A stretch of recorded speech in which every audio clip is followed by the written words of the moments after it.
Welcome to the West Ham Voice.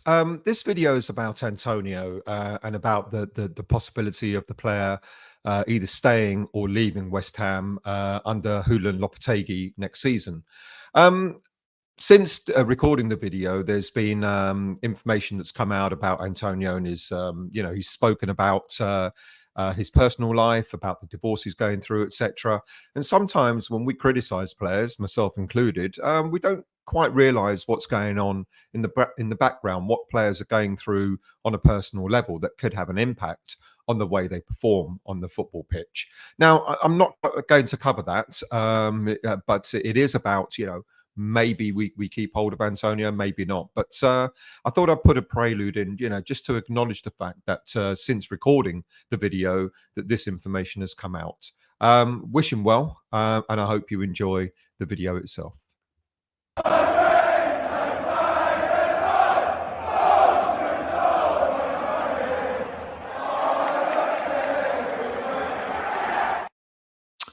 Good morning. Welcome to the West Ham Voice on a Thursday morning. I hope you've all had a reasonably good week so far. Well, one more game left in the Premier League for every team. All on Sunday, all eyes on the Premier League at 4 p.m. onwards, where the final games will determine who will be champions of the Premier League and who will be runners-up. And who would have guessed that little old West Ham United would have had a massive say, or will have a massive say, in what happens on Sunday. Of course, Everton do as well. The two games to look out for are going to be Manchester City versus West Ham and Arsenal versus Everton. All to play for. But the irony really is that Declan Rice left West Ham United in order to win things. And yet the one trophy that he can win is if West Ham United win against Man City on Sunday. Massive irony. But anyway, this isn't about what's going to happen on Sunday. This is all about, you're going to hear an awful lot of stories coming out over the next few months with regards to transfers of players potentially coming to West Ham, and of course, players leaving the club as well. With the new head coach, changes are obviously going to happen. We know. I talked on Monday on West Ham Weekly show on Monday night that we need a massive rebuild in the squad. We've got quite a number of players leaving, quite a number of players that have already left, players out of contract, etc. So we know we've got a rebuild going on. But we also know we've got question marks over the futures of several players at West Ham, like, Benrahma and Kera coming back from loan. Will they be kept on? Danny Ings and Maxwell Cornet, will they be given another opportunity to impress the new head coach? And we know a Gerd wants to leave. We know that Youssef En-Nesyri, who's been our third choice keeper, could be leaving as well. And he's been helping with the numbers, the homegrown numbers. Kurt Zouma, with his injury record, how much are we going to rely on him? And the likes of Lucas Paqueta, obviously, could he be staying or could he be leaving? So there's an awful lot of stuff going on, or will be going on. But one of the things is about strikers. Now, we heard that the priority for West Ham United in the transfer window are going to be 2 central defenders and a striker. So where does that leave Michail Antonio? Does he want to stay as a backup at West Ham United?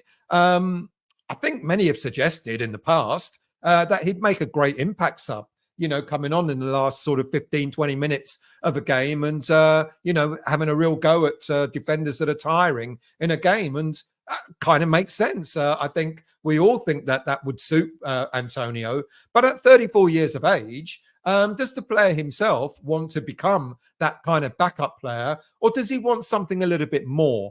When we saw Scamacca arrive at the club last season, we knew that Antonio's nose was put out of joint. He wasn't that happy about it. He didn't want to play second fiddle to anybody. In fact, he actually thought that Scamacca was coming into the club to be the backup for him. And I think he was a little bit perplexed that he ended up being backup to Scamacca. Of course, Antonio got his chance. He came in when Scamacca wasn't doing well and Scamacca had injuries, and he had a point to prove it. And so he tried to do. Look, with Lopetegui and Antonio, there's talk at the beginning of this season that Lopetegui was interested in taking Antonio to Wolves when Lopetegui was in charge. But I just wonder how much of a reality that was, more because of the situation that Lopetegui found himself in, which eventually made him decide to walk out on Wolves. He thought he was going to have a big transfer budget to spend, and then it materialized that maybe that transfer budget wasn't going to be as big, and players like Antonio were beginning to be linked because they were seen as kind of the cheaper option. Maybe an £8 million bid might have got him. But that was last summer transfer window, and that didn't materialize, and Antonio stayed. And then we heard that Antonio in September of last year got yet another increase on his another new contract at West Ham, another extension. Now, there's a lot of confusion about Antonio's contract at this moment in time, because if you look at all the records, transfer market, etc., everything is suggesting that his contract ends this summer. But I've been told quite categorically that the extension that he got last September keeps him at the club till 2025 with an option to extend for a further year. Now, he's 34 years of age. He could actually see out his career at West Ham. He could leave the club at the age of 36 and that'll be it. Look, he's had a pretty decent career at West Ham. He joined us in 2015 for £8 million from Nottingham Forest as a right wing back. And he's done exceptionally well. 307 appearances throughout his West Ham career, 82 goals scored, 40 assists, 173 games as a striker where he got 51 goals. That's not a bad record. That's not a bad return. But look at that bit in the middle. He's played in 9 different positions for West Ham United in his 10-year career at the club. In fact, the only areas that he hasn't played in is centre-back and goalkeeper. So he's been formidable for us. He's been a decent servant for West Ham. And he's on about 100 grand a week at the moment. The last increase he got back in September took him to one of the higher earners at the club.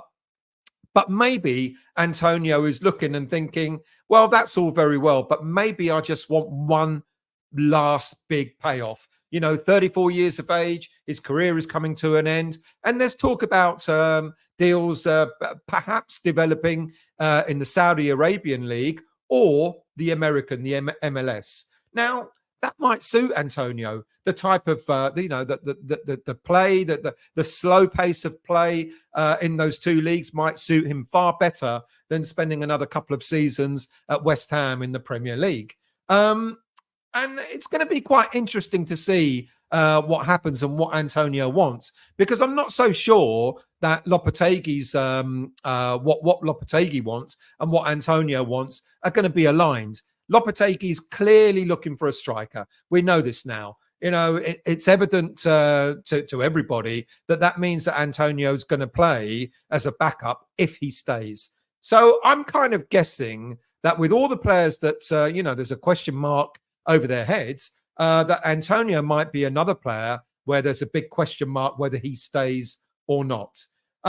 Now, interestingly, this week, Antonio's spoken about David Moyes and, spoke quite highly of Moyes and what he's achieved, etc. And he also mentioned Lopetegui about, his record with the past clubs that he's been head coach of, and he said Lopetegui's philosophy is very different to David Moyes. And Antonio said there were exciting times ahead. But he also finished with, you never know what's going to happen. Let's wait and see. I think he's leaving that door slightly ajar, because if he finds out from the new head coach that the head coach, all he wants him to be is a backup, I think Antonio's going to start sniffing around looking for a potential move elsewhere. Would he go to another Premier League club? There is that possibility, but my gut tells me that with interest in Saudi and with interest in the MLS, he can earn an awful lot more money than what he's on at the moment, even at his age. Now, of course, there are a number of players that are already being mentioned as that striker that Lopetegui is going to bring in. There's been quite a few, but I'm going to focus on 2 for the moment. The first one is, of course, Youssef En-Nesyri, the 26-year-old striker at Sevilla. You can understand why there's a link there.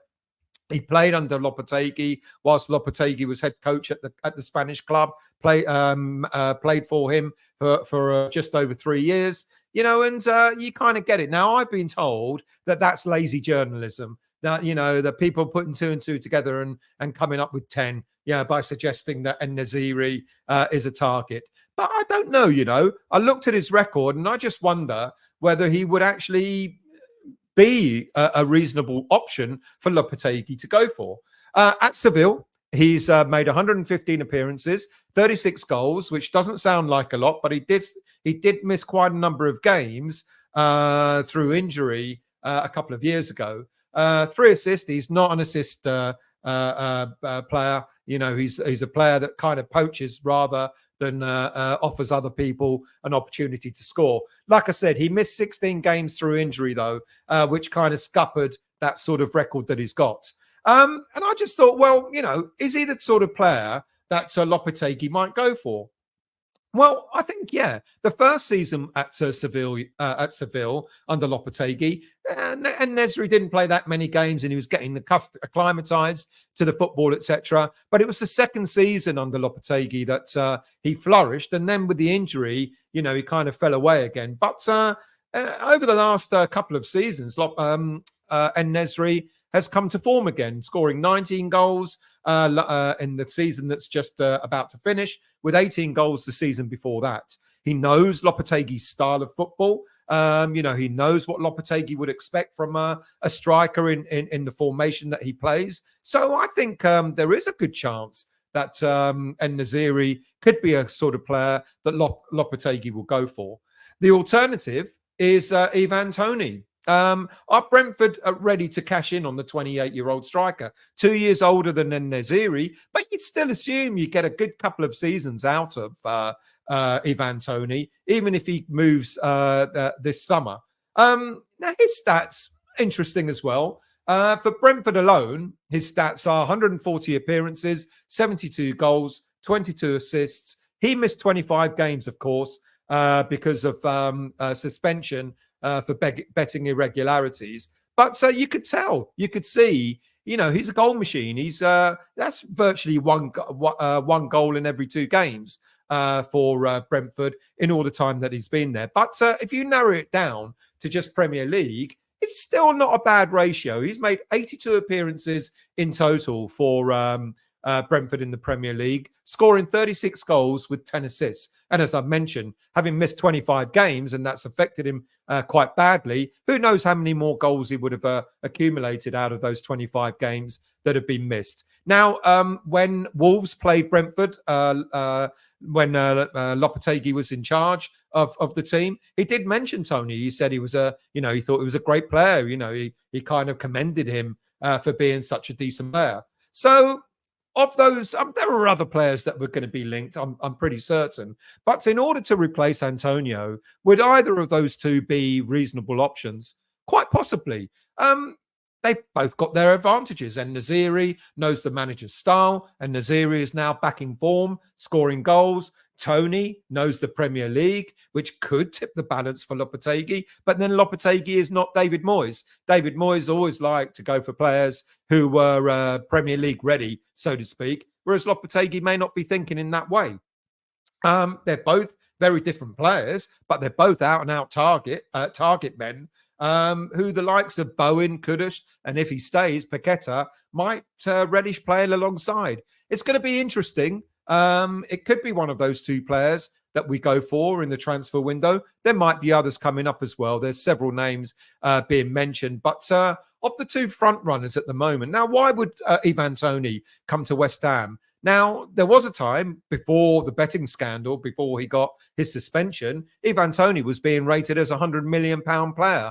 I think now, quite possibly, he'll be rated at something, apparently he's being valued at something like around 45 million. Would that be a reasonable price to pay for him at the age of 28? It'd be interesting to find out. Whereas it's been hugely suggested, with only one season left on his contract, En-Nesyri might be valued at only around 20-odd million pounds. So younger and cheaper, and he knows the head coach that's coming in at West Ham United. My gamble I don't. Well, actually, no. I'm not going to say which one I think is more likely because I've mentioned they've both got their advantages. But it's going to be interesting to see what happens in the duration of the transfer window. There are going to be others. I've already mentioned quite a number of players have got question marks over their West Ham careers. And there's quite a lot of players there, quite a lot of positions.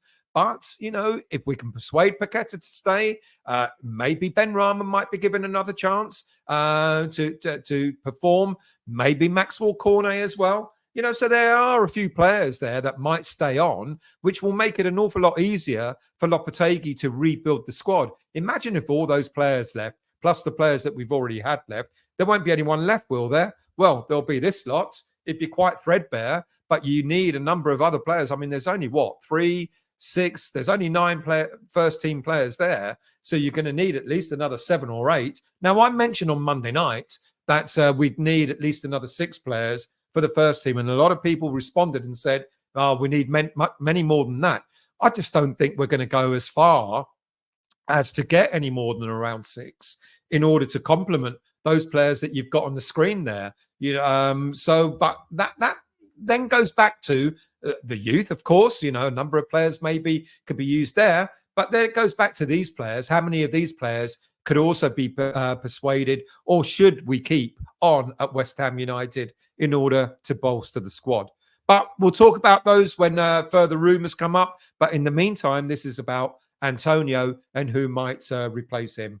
So tell me what you think in the comments below. Do you think Ivan Toney will be a better option? Or do you think Youssef En-Nesyri will be the sort of player that Julen Lopetegui will want?